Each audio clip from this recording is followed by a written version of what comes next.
Sim. Sempre que você estiver buscando aprender um novo conteúdo, considere se preocupar com as seguintes coisas. Desce aí. O processo de aprendizagem ocorre por meio de mudança física das conexões neurais do seu cérebro. Isso é muito interessante, cara. Cara, esse livro que eu tô lendo é muito interessante. Ele mostra como você faz para aprender um novo conhecimento. A isso chamamos de neuroplasticidade. Para isso é preciso, antes de mais nada, gasto energético. O cérebro é um órgão caro. Quanto mais motivado você estiver para aprender, menor será a percepção desse gasto e mais será fácil o aprendizado. Portanto, desce aí. A coisa mais importante para sustentar o aprendizado no longo prazo é ter vontade de aprender, gostar de estudar, sentir prazer em vencer um conteúdo difícil. Em âmbito nacional, isso só pode ser fomentado por meio da cultura, mas isso é papo para outra hora. Em termos de técnica de estudo, aqui está a melhor delas. Desce aí. Segundo esse artigo publicado na revista Science, a melhor técnica de estudo é Retrieval Practice, ou recuperar informações da memória. Basicamente é o ato de trazer ativamente à mente informações previamente aprendidas sem olhar para o material original. Falei que envolve esforço. Desce aí. Desce aí. Em termos práticos, a recuperação da informação de memória consistiu nos seguintes passos. Primeiro, os alunos leram um texto de uma vez.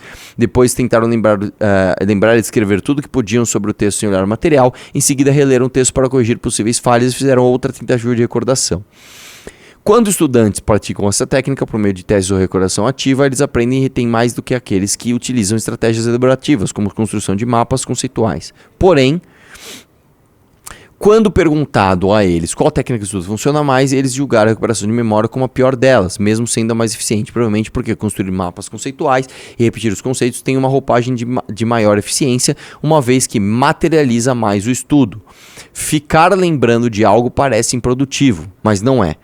Considerando esses achados, e esse é um dos estudos mais robustos da área, professores e estudantes devem priorizar técnicas baseadas em testes como autoavaliações, quizzes frequentes, em vez de apenas releituras e resumos. Ao contrário do que algumas vertentes pedagógicas pregam, testar o aluno é importante sim. Acabou? Sim. Tá, eu vou dizer pra você uma coisa que funciona comigo, tá? Quando eu estou lendo um livro e eu percebo que aquele livro tem conceitos muito complexos, o que eu faço? Eu vou anotando bullet points daquele texto. Beleza, depois que eu leio aquele livro, o que eu faço? Eu releio só os bullet points e tento lembrar exatamente o que aquele bullet point me traz. Quando eu não lembro, puta, o que era isso aqui mesmo? Eu visito só aquela parte e eu não preciso ler tudo de novo. De você começar a dizer, lembrei disso aqui. E aí eu associo aquele bullet point e fica lá. Tempos depois eu volto ao bullet point.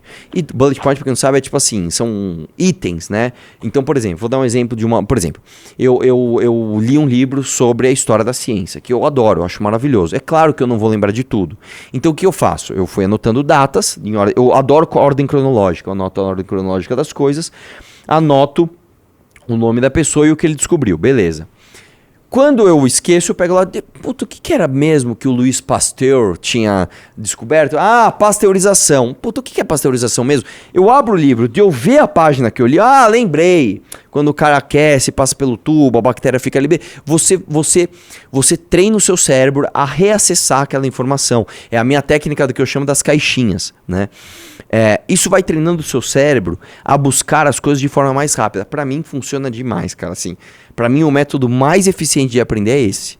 E eu digo mais, eu faço bullet points não só com coisas que eu leio, mas com coisas que eu escuto, né? Isso pra mim é fundamental e funciona muito e, cara, maravilhoso, tá? Cara, você sabia que tem um negócio chamado técnicas mnemônicas? E tem algumas lendas... Desculpa? Mnemônicas, que é de memória, né? Que tem algumas lendas que alguns intelectuais da Idade Média, os gênios da Idade Média, eles chegavam a decorar, tipo, livros inteiros. Não, isso existe. Inclusive existe até hoje. Tem uma... No islamismo, é muito comum você encontrar pessoas que dedicam a sua vida a decorar o Islã inteiro. Então, e tem crianças que têm essa superdotação, eles acreditam que são até crianças proféticas ou algo assim, que eles conseguem decorar o Islã assim meio rápido até. Então, por exemplo, tem um moleque de 16 anos que conhece o Islã inteiro. Você para aqui, o cara, não, vou te falar o Islã inteiro. Ele dita pra você o Islã inteiro. Inteiro. Assim, palavra por palavra, o Islã inteiro. Então, é uma técnica, né? Eu vou dizer pra você, uma das técnicas mais famosas de você decorar coisas que são contra-intuitivas para os seres humanos, números, letras, sequências, né? Sequências, por exemplo, como é que um cara decora a ordem das cartas de baralho? O que ele faz? Ele admite, ele insere nessas cartas de baralho personalidades. Então vamos lá, você tem cartas de baralho, você tem 4 naipes. Então vamos pegar, por exemplo, copas. O cara dá uma personalidade. Que, aliás, você sabe que os naipes do baralho, eles vêm, de fato, de setores da sociedade, né? Então vamos lá. Você tem espadas, que são quem? Os guerreiros. Você tem o coração, que é o copas, que é o clero. Você tem o ouro, que é a realeza, que eu esqueci o nome do ouro. Como é que é mesmo? O naipe ouro, eu esqueci o nome. Eu chamo de ouro, sempre chamo de ouro. Não, tem um outro nome. E tem o outro que é o paus, que são aquelas 3 bolinhas, que é a plebe, né? Que são os agricultores, etc. Então, quando você começa a entender, a partir disso, você decora cada número daquele naipe como uma personalidade. Então, se eu chegar pra você e falar assim, o 4 de copas... Você entende? Bom, estamos falando de copas, estamos falando do coração, estamos falando do clero. Então, alguém é membro do clero. 4, aí você atribui uma personalidade para esse número. O 4 de copas é tal coisa. Sei lá, uma pessoa que você conhece. Sei lá, eu vou associar o 4 de copas a Jennifer, por exemplo. Estou dando um exemplo. O que você faz, então, para decorar uma sequência de um baralho inteiro? Você conta uma história através daqueles personagens. Então, vamos lá. Em vez de eu tentar decorar 2, 5, 6, 7, 9 e 8. Eu pego e falo, quem é o 2 de paus? Bom, o 2 de paus é o Paulo, meu amigo. O Paulo, meu amigo, ele encontrou o 4 de copa, sei lá, que é a Jennifer. E quando ele encontrou a Jennifer, depois eles foram na casa de alguém. Você cria uma história através daquelas cartas de baralho. E quando você humaniza essas coisas que são absolutamente frias, você dá personalidade para aquilo, você mexe com a tua emoção. E quando você mexe com a tua emoção, você fixa mais uma memória. Então você, contando uma história, você consegue decorar uma sequência de cartas. Tem um cara que ele faz isso ao vivo, ele foi no TEDx, algo assim, e ele pega lá e fala assim pra uma pessoa, abre aí uma sequência de cartas, sei lá, tô dando um exemplo, 10 cartas de baralho, aí o cara abre a sequência. Aí ele conta, olha, eu tô aqui, e aí eu vou num castelo, chego no castelo, o castelo tem um dragão, o dragão mata o meu amigo faz tal coisa, tal. Aí ele conta a história, ele memoriza a história, e aí ele faz com que as pessoas lembrem daquela sequência. Ele muda a sequência. Vai, embaralha, abre de novo, aí abre outra sequência. Aí com os mesmos personagens ele conta outra história.